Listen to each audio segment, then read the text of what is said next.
Je voudrais te présenter un nouveau partage de tirage nocturne. Donc là c'est le deuxième, le premier je l'avais fait en fait en m'inquiétant un petit peu parce que c'est un partage qui est tout personnel et je l'avais fait aussi avec un jeu de cartes Unanimo particulier et j'étais pas sûr qu'en fait de te proposer cette technique, cette approche qui m'est personnelle et qui pouvait ne pas être transposable pour toi. Et donc j'ai trouvé que ma foi ce tirage, je ne vais pas le rappeler, tu retrouveras la vidéo à la fin. Ce qu'il y a en fait c'était de te proposer la pratique, mais en finale de m'apercevoir que c'était peut-être pas l'outil le meilleur en fait, le jeu de cartes que j'employais, le jeu Unanimo. Et donc ici aujourd'hui je te propose de refaire un autre tirage nocturne, cette fois-ci avec le tarot Osho Zen. Voyons ça.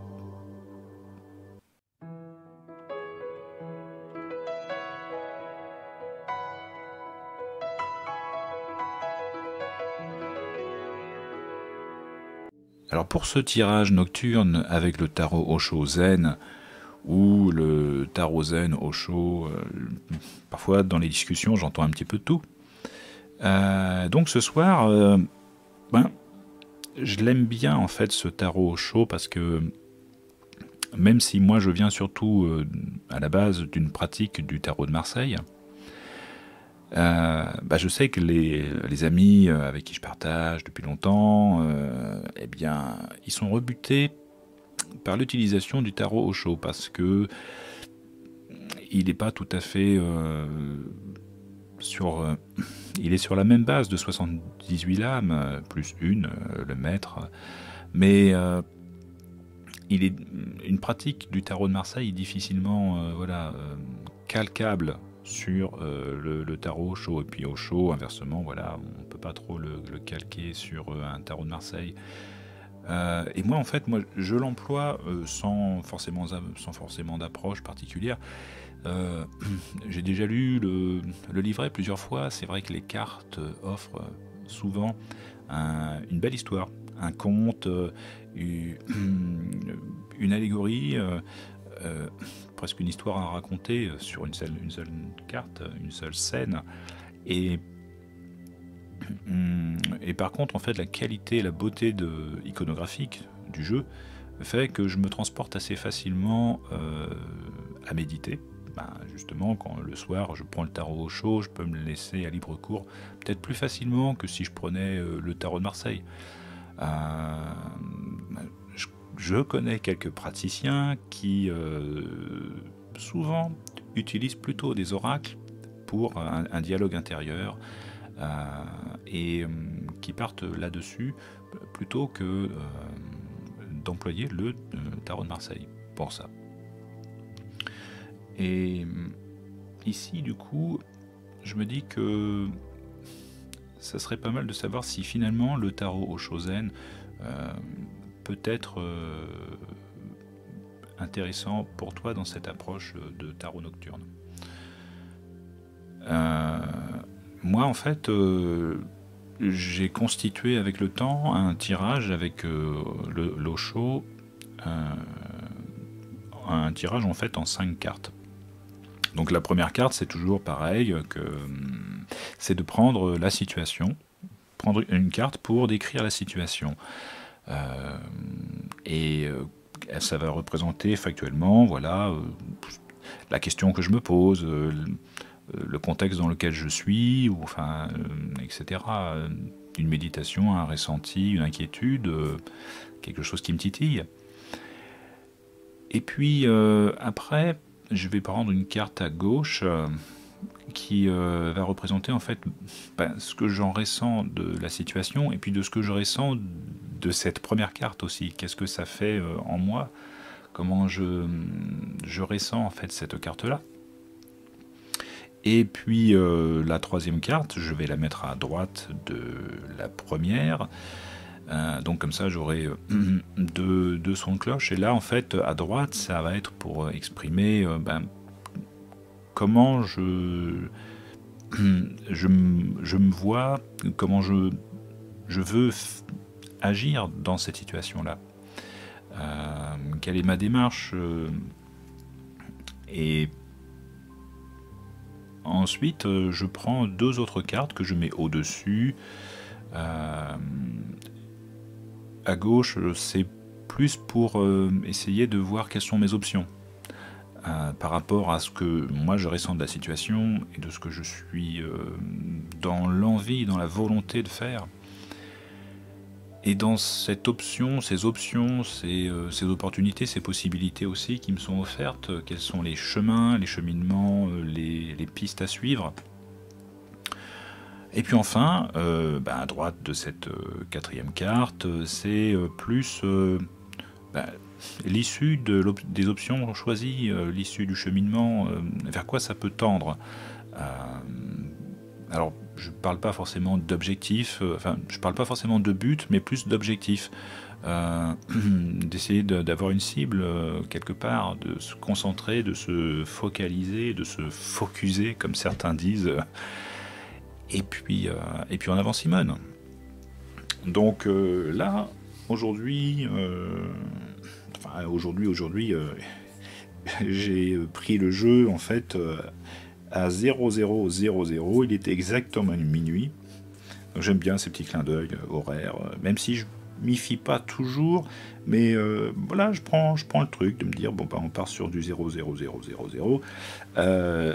C'est peut-être mon côté James Bond, allez, c'est peut-être mon côté Matt en fait, voilà, on part à l'aventure, c'est la découverte, on verra bien ce qui va se passer. Je suis peut-être un petit peu borderline à proposer un tirage nocturne où c'est quelque chose de très introspectif, où c'est très personnel, qui peut pas forcément correspondre à une approche qui peut aller pour quelqu'un d'autre. Voilà.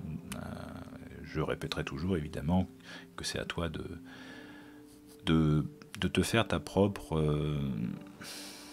approche au final, même si tu peux apprendre de grands professeurs, de grands théoriciens du tarot, ou des professionnels qui ont fait leurs preuves. À un moment donné, tu t'approprieras leur approche, leur technique, leur partage, leur apprentissage, et puis tu feras après ta propre sauce. Donc en fait, moi je te propose des jeux, des oracles, des tarots, sous la forme qui est ma pratique. Qu'est-ce que c'est que ce bordel? On m'envoie des messages à minuit, mais faut arrêter les conneries. Et du coup, voilà, moi je te propose ça. Ce que je pense qui est vraiment plus important, c'est cette trame, l'idée de faire des tirages nocturnes, voilà, que ça soit bon.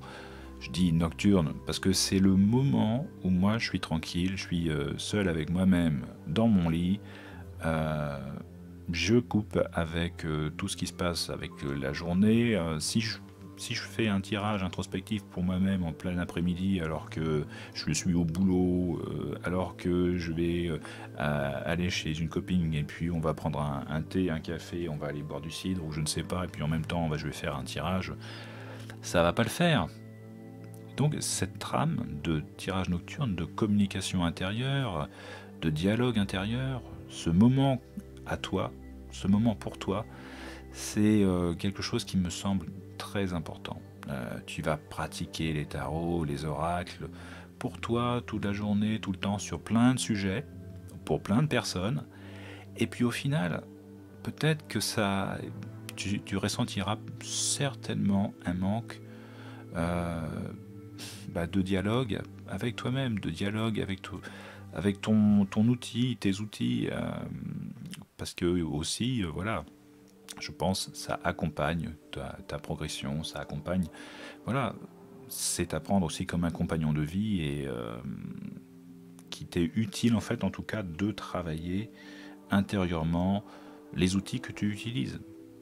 Et puis c'est bon aussi de savoir où tu es dans ta vie. Alors les grandes voyantes disaient toujours qu'elles ne pouvaient pas faire de tirage pour elles-mêmes, elles ne pouvaient pas voir l'avenir pour elles-mêmes, et qu'elles allaient voir des confrères, des consoeurs. Pourquoi pas? Moi je suis pas médium, je suis pas voyant, donc je peux pas répondre à cette situation-là, qui a été souvent évoquée par des professionnels. Et moi je me dis que quand même, on peut quand même essayer de travailler sans filtre, se regarder en face en toute honnêteté, de voir des cartes. Alors évidemment, il y a une projection, évidemment c'est un petit peu biaisé parce que on dit parfois ce qu'on a envie de dire, enfin en tout cas on accouche de choses qu'on a en nous, et c'est partiel, c'est parcellaire, c'est peut-être partisan, mais je pense que ça a le mérite d'être travaillé, d'être construit. Dans le premier tirage nocturne que j'avais fait avec une animaux, il y avait cette idée-là de construction intérieure progressive et qui fait sens. Donc là, allez, on va quand même y aller. La première carte que j'ai tirée, c'est Innocence. Alors j'aime beaucoup cette carte-là. Alors peut-être qu'elle fait référence à un conte taoïste, mais moi je l'aime beaucoup parce que quand je la vois, je la prends comme étant un petit peu de l'autodérision. Là, tu as un vieux personnage qui regarde un petit insecte, et peut-être que j'ai tendance parfois à me prendre un petit peu pour un gourou ou un grand maître qui a de l'expérience, qui sait tout sur tout. C'est mon côté, voilà, égotique, l'ego démesuré du type, et puis voilà, alors que bon, on est rien du tout, on est un grain de poussière. Et donc ce travail en fait ici de tirage nocturne, pour moi ça me dit que c'est un travail d'humilité aussi, de le prendre justement, voilà, si on se regarde avec humilité, on peut, je pense, avancer lucidement dans une relation intérieure. Et d'accepter aussi ce que ça nous renvoie. Et du coup, voilà, j'allais parler aussi de connexion à la nature, par exemple. Mais là, je sors un petit peu du champ de la pratique du tirage nocturne en lui-même. Donc, du coup, comment je me sens par rapport à cette carte tirée, par rapport à la situation qui est celle de te proposer le tarot au chaud. Et ben, la carte que j'ai tirée, c'est schizophrénie. Oula. Je dis oula, parce qu'en fait, c'est une carte de la famille du mental. Et dans le tarot au chaud, j'aime beaucoup cette famille. Les couleurs sont grises, c'est lourd, c'est pesant. Et souvent, c'est assez dur au premier abord. Mais en fait, ce que j'apprécie toujours, c'est que ce sont des cartes qui, justement, sont peut-être un petit peu dures, mais qui vont pouvoir mettre le doigt, l'accent sur quelque chose à creuser, et qui fait que, une fois le dialogue intérieur qui a bien progressé, eh bien, c'est toujours presque, je dirais, plus enrichissant qu'une carte jolie, belle, positive. Là, on a travaillé quelque chose. On est allé, voilà, on a travaillé au corps, on est allé au fond des choses, et puis c'est intéressant.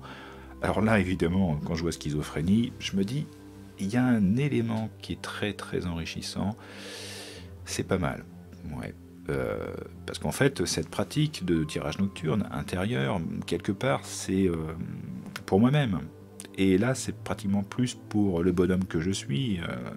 Je m'appelle Michael, et donc c'est peut-être plus pour Michael que pour Hiero. Cette casquette où je dis pas que je suis tarologue, je dis pas que je suis praticien du tarot, que je suis pas voyant, je suis pas médium. Je sais pas, j'ai pas mis d'étiquette, hein, je suis désolé. Je suis fan des jeux de cartes, ouais. Mais en tout cas, c'est vrai que la posture de Hiero, c'est quand même, comme tu le sais, c'est d'être neutre, d'être empathique, d'être à l'écoute. Et, euh, et là, en fait, Michael, lui, dans ses tirages nocturnes, ben, il est plus sans filtre, libre, il se lâche, il lâche prise. Et, euh, et puis, voilà, il est sur une écoute personnelle. Alors, du coup, schizophrénie, ça me fait dire, attention, là, je propose quelque chose, mais qui correspond peut-être à Michael, mais qui va pas forcément correspondre à Hiro. C'est pas forcément Hiro, mais je dirais par des formations. À un moment donné, les deux se mélangent, hein. Il y a un côté yin-yang, le côté tempérance, où les choses voilà, s'harmonisent. Et ça n'est pas que Michael, ça n'est pas que Hiro. Je peux pas non plus faire dans la dichotomie séparer les deux choses. Mais il y a une petite subtilité là-dedans que j'aime bien. Alors du coup, moi, qu'est-ce que je veux en faire de tout ça, de ce que je te propose? Et donc, si je prends donc une carte à droite, là, je vais avoir culpabilité. Alors culpabilité, là, je suis encore sur une carte de mental. Et la culpabilité, oui, c'est pratiquement, voilà, je retrouve un petit peu la même carte du précédent tirage où je me stresse un petit peu tout seul, où je culpabilise un petit peu en me disant ça va pas lui correspondre. Je te propose un partage et parce que ça me tient à cœur et de peut-être craindre un peu que ça te fasse perdre ton temps, ça pourrait me décevoir, mais voilà, peut-être me sentir un petit peu coupable. Enfin, que j'arrête aussi peut-être de me gratter trop la tête par rapport à ça. La carte, elle est intéressante, hein, toutes ces mains qui viennent te gratter la tête. Ça me fait penser au maths, encore une fois, ce petit personnage, ce petit animal qui vient te gratter la jambe, ou ce compagnon qui est là, et qui parfois peut être un peu dérangeant, mais qui peut être sympathique aussi, enfin, voilà, mais qui est là. Donc la culpabilité, quelque part, je la prends comme un compagnon de route, voilà. De toute façon, quels que soient les partages que je vais te faire, il y aura toujours ce moment-là où je me dirai, est-ce que ça va vraiment pouvoir te correspondre? Est-ce que ça va pouvoir t'aider? Est-ce que ça va pouvoir t'accompagner? Est-ce que ça va pouvoir t'être utile? Voilà, bon ok, on continue. Je comprends les deux choses, comment je ressens les choses. Attention, ne pas être dans la schizophrénie, enfin de ne pas me tromper non plus de... Voilà, en fait, quelque part aussi, que toi, tu ne te trompes pas dans cette pratique, que tu es dans une pratique qui te sera tienne, qui te sera personnelle, qui sera là pour toi. Et puis voilà, et puis basta, faut pas forcément non plus que toi, tu te sentes coupable de ce que tu vas pouvoir recevoir dans la figure en faisant ces tirages-là. De ne pas culpabiliser, de ne pas t'inquiéter, de te dire c'est vrai que là j'ai peut-être foiré quelque chose, ou finalement je ferais peut-être des choses différemment. Voilà, ça doit aussi t'amener à assumer qui tu es. Donc voilà, en avant Simone. Donc si je prends maintenant la carte qui va exprimer les opportunités, peut-être le chemin le plus utile, le plus intéressant, le plus efficace à suivre. Et là, j'ai vacuité. La carte 5. Alors, ça, évidemment, c'est une carte qui est assez marrante. La première fois que je l'avais tirée, je m'étais dit, quoi? Qu'est-ce que c'est que ce bordel? Et what the fuck? Une carte noire, toute noire, rien que noire. Et puis, en fait, cette carte-là, je l'aime beaucoup. Dans un sens un peu différent, je retrouve un petit peu la carte bleue de l'oracle Béline. De l'oracle Béline, d'Edmond Béline, comme on veut. Parce qu'en fait, ici, là, elle est... Voilà, c'est pas le vide, c'est... j'allais dire le vide à remplir. Le vide qui est ouvert. Voilà, on ouvre le champ des possibles. Je suis sur le ressenti de... Je vais dire, petite parenthèse, du domino 0-0. Tu sais, ou je te le dis, c'est vrai que j'ai une pratique des dominos toute personnelle, à mi-chemin entre justement le méditatif et puis le côté pratique, utile, Je fais moins de consultations avec les dominos. Souvent, c'est peut-être plus pour quelques copines qui me connaissent et puis avec qui on peut être un petit peu plus dans un échange psychologique. Euh, et, et du coup, avec 00, c'est sur une dimension, voilà, de représentation du Tao. Voilà, quelque part, cette idée, voilà, de grand océan qui fait que dans sa dynamique, nous, dans la réalité, dans l'univers, le réel, on soit simplement juste la superficialité de ce grand océan et en même temps ce Tao qui voilà qui est mouvement perpétuel, constant, la fameuse phrase où la seule chose qui ne change jamais, c'est que tout change et on s'offre voilà à la vacuité, au champ des possibles, on s'ouvre. C'est, j'allais dire, le vide d'une jarre. Voilà, le vide à remplir d'une jarre, cette vacuité. Alors ici, parce que là je pars sur des trucs, je blablate. Alors, en fait, c'est voilà, l'idée que l'option qui est la mienne et l'option qui peut être la tienne, c'est ben voilà, le champ libre à défricher, le côté mat, encore une fois. Laisse libre cours à ce qui vient, à cet instant pressant, oui, cet instant présent que tu peux vivre pour toi-même, par toi-même, que tu t'offres là, ici, maintenant, et libre de droit, enfin j'allais dire libre de tout questionnement, de préoccupation du quotidien. Là, tu es, voilà, tu es face à toi-même dans tout ce qui est à enrichir, à remplir, à étudier, à construire. Tu es sur un chemin libre, voilà. Et, et du coup, en fait, qu'est-ce que je peux dire en fait du partage que je fais ici, quel peut être le but, l'utilité, l'objectif. Et bah là, j'obtiens introspection. Ah bah là, je suis assez, oui, c'est pas mal. Je tombe bien sur cette idée de profondeur, de dialogue intérieur. En fait, voilà, ça met vraiment le doigt sur ce qu'il ne faut pas perdre de vue, en fait. C'est que sur cette pratique de tirage nocturne, c'est un truc que tu fais pour toi-même, qui ne concerne que toi. Pas forcément utile d'en parler à quelqu'un. On va pas rentrer dans de la psychanalyse ou c'est quelque chose qui se travaille, je pense, qui se travaille au corps et qui est un moment, un instantané que tu t'offres, voilà, le soir, la nuit. Et puis basta. Tu t'endors, tu te rendors, tu notes si ça te réveille, si ça te titille, si tu vois un enrichissement en fait qui aura fait sens à un moment donné. Et puis la vie continue. Et puis voilà, la nuit suivante, ben si ça te titille, il n'y a aucune obligation de le faire tous les soirs. Il n'y a aucune obligation de le faire de façon construite finalement comme je le fais.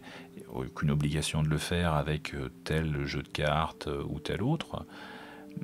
Voilà, l'important c'est que tu penses à prendre de ce temps-là pour toi dans les meilleures conditions possibles. Moi, c'est à ce moment-là, quand je suis dans mon lit, dans ma chambre, tranquille, là, je sais que je peux avancer.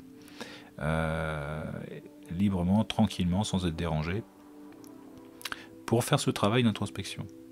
Alors, c'est pas un travail non plus, c'est pas voilà, il n'y a aucune obligation, ça doit être fun, ça doit être ludique, ça doit être pratique, ça doit être intéressant, utile, efficace. Tu le fais, voilà. Et puis ici, finalement, ça m'arrive parfois de m'endormir sur voilà, le nez dans les cartes. Et il y a souvent une fraîcheur quand même. Ça m'arrive rarement. Il y a quand même une fraîcheur qui est là. Tu te reçois un message en fait dans la figure, un retour qui peut être intéressant. Et moi, je te le dis, c'est toujours porteur de travailler sur soi, de s'écouter, de pas hésiter, en tout cas, à travailler sans filtre, à te regarder en face et ça te sera toujours utile, intéressant. J'allais parler de la dimension des échecs, où parfois on se trompe, et puis voilà, on s'est planté, et doit en tirer un enseignement, on doit en tirer quelque chose d'utile. Peut-être que ça ne sera peut-être pas très beau de regarder en face, de te regarder en face. Bah, tu apprendras de toi-même. Tu constateras qu'en tout cas, sans doute, peut-être qui tu es vraiment. Et après, peut-être pas, mais tu pourras voir vers où tu veux aller, déjà. Ou peut-être d'où tu viens. Bon, hein, tu peux aller dans de la philo très poussée. Moi, je garde cette idée-là que voilà, ça pourra être bénéfique, que tu peux le prendre comme étant quelque chose de ludique, et puis rien d'autre, sans prétention. Voilà pour ce deuxième tirage nocturne. Et pas dans la foulée, je regarderai peut-être les commentaires, je verrai bien là où ça pêche, ou comment je peux améliorer le truc.